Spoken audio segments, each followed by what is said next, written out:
Hi, I'm Melissa Winters and I'm here at Paducah Quilt Week with Marilyn Badger, who won first place in the Large Wall Quilts Longarm Machine Quilted category, sponsored by Nolting Longarm Machines. Congratulations. Thank you. This is such an amazing quilt, and there's always something to look at here. How did you come up with the design?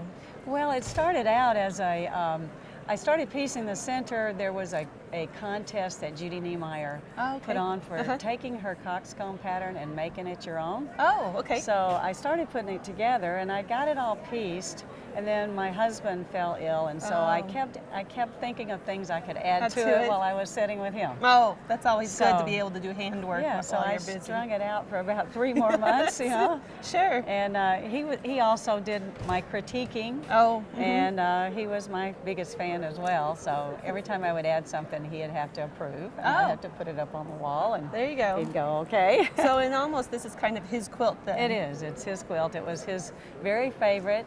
The part he loved the most, I think, were the colors, the purple in there, the violet. That definitely makes it pop. So, and he's the one who named it, correct? Yeah, he named all of my quilts. He thought names were really important, and so he would spend a lot of time trying to come up with one word that said it all.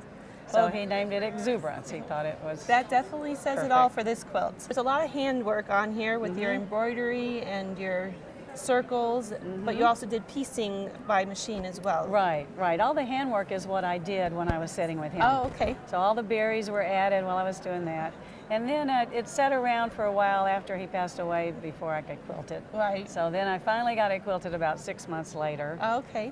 And I woke up one morning and I said, you know, if he were here, he'd tell me, when are you going to get in there and quilt my quilt? Yeah. So I did it, and then I added all the beads. Okay. And it was just a joy to work on.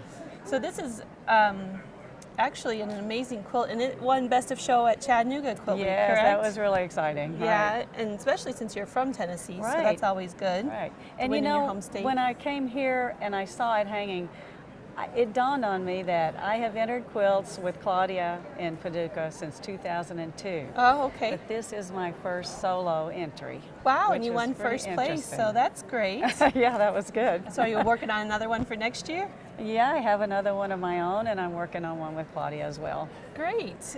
Now you do a little painting as well in the borders. I did. When I finished the quilting out there in the borders, you can see that's kind of a modeled fabric, and my quilting didn't show up like I wanted it to. Sure. So I thought, well, let's just pick a few colors out of the quilt and accent some of the quilting to make it pop. Well, it definitely helps with that border. Do you do freehand or do you work it's computer? All freehand. All freehand. But I do mark a lot of stuff, and I just go slowly with my little handles down on the quilt surface and follow the marks.